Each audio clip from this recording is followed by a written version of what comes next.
Olá a todos, sejam bem-vindos a mais uma aula de revisão, onde faremos um exercício de aplicação. Sugiro que antes você pause e tente resolver, e depois confira a proposta de solução. Dois homens, H1 e H2, com 2 metros e 1,5 metro de altura, respectivamente, estão em pé numa calçada em lados opostos de um poste de 5 metros de altura. 5 metros de altura. Iluminados por uma lâmpada desse poste, como mostra a figura. Determine a distância em metros entre os homens. Interessante, hein? Vamos colocar aqui, para facilitar a nossa vida, né, os dois triângulos separadamente, para a gente raciocinar em cima. Ó. Eu tenho aqui um primeiro triângulo, tá? Eu vou separar ao meio aí do segundo triângulo, tudo bem? Vamos fazer essa separação. E aí o que eu percebo? Observe.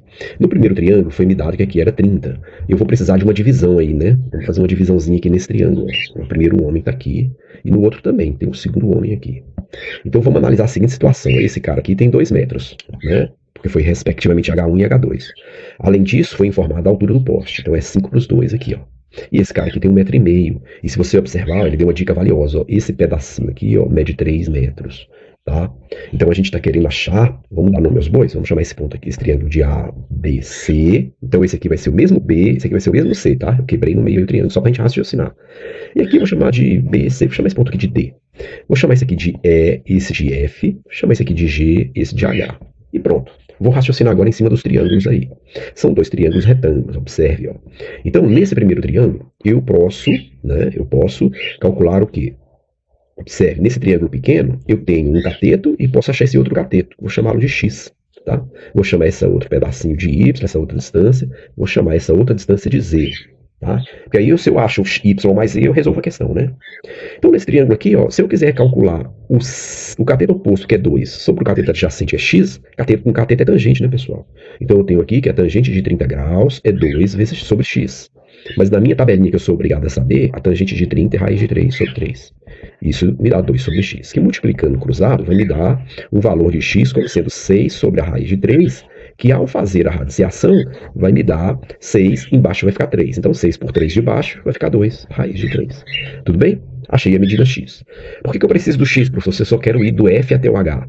É simples, porque para ir do f até o h eu preciso achar exatamente o fb e bh. E para achar o fb eu ia precisar desse x. Agora vamos calcular de novo a tangente de 30. Oxe, de novo, professor? Sim, só que agora para o triângulo grande. Quem é o cateto oposto no triângulo grande? Olha lá, ó, é o 5. E quem é o cateto adjacente? É x mais y. Sacou? De novo, eu estou com raiz de 3 sobre 3. E agora eu tenho 5 sobre. Só que no lugar do x, quem eu vou pôr? 2 raiz de 3 mais y. E vou fazer essa multiplicaçãozinha. Ó. 2 raiz de 3 vezes a raiz de 3 vai ficar 2 raízes de 9. Y vezes a raiz de 3 vai ficar a raiz de 3 vezes y. E do outro lado, 3 vezes 5, 15. Tudo bem? Então aqui eu tenho que o meu y vale quanto? Vale 15. Essa 2 raiz de 9 é 2 vezes 3, né? Porque a raiz de 9 é 3. Então é 6. Eu posso subtrair dos dois lados. E eu posso dividir tudo pela raiz de 3. Então eu estou aqui com a seguinte situação. Ó, 6 menos 15 menos 6, né? É 9. Fazendo a radiciação, raiz de 3. Embaixo, raiz de 3 vezes a raiz de 3. Meu y será, portanto, aqui vai ficar 3. E 9 dividido por 3 vai me dar 3 raiz de 3. Pronto. Agora eu tenho x e agora eu tenho y. Sacou? Interessante, né?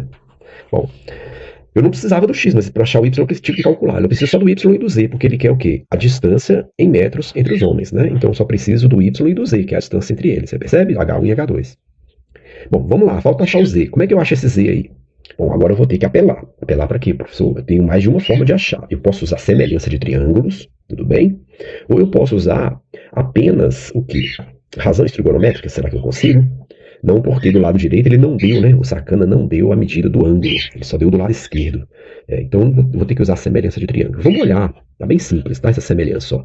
Sempre que você tiver triângulos retângulos cortados, né? Por um segmento, como é o caso aqui a altura do homem, ó, e esse segmento for paralelo a um dos catetos, esses dois triângulos serão semelhantes.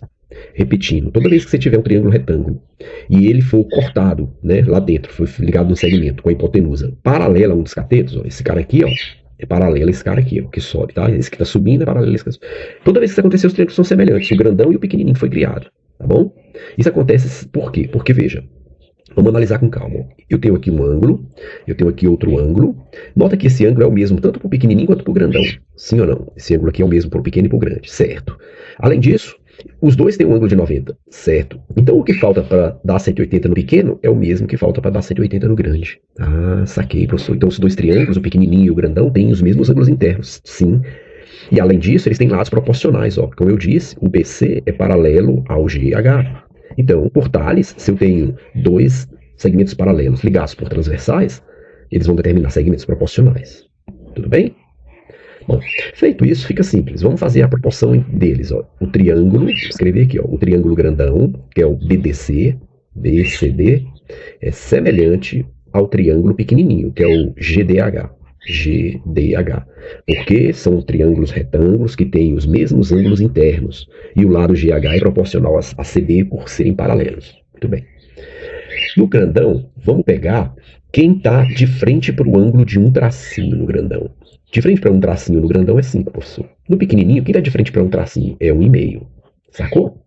No grandão, quem está de frente para esse ângulo de 2 tracinhos? Ah, professor, é o Z mais 3. Perfeito. No pequenininho, quem está de frente para 2 tracinhos? É 3, professor. Perfeito. Pronto, fiz a proporção dos lados homólogos, né? Agora eu só preciso multiplicar cruzado. Então eu tenho 1,5Z mais 3 vezes 1,5 é 1,5 mais 1,5 mais 1,5. Ele mais ele mesmo 3 vezes. 1,5 mais 1,5 dá 3. 3 mais 1,5 dá 4,5. Sacou? É melhor você somar do que multiplicar, né? E aqui, 5 vezes 3, 15. Tudo bem? Eu posso subtrair esse 4,5 dos dois lados. Então é como se ele tivesse vindo negativo para o outro lado. E aqui, o que eu tenho? Ora, eu tenho que 15 menos 4 daria 11. Só que 15 menos 4,5 vai dar 10,5.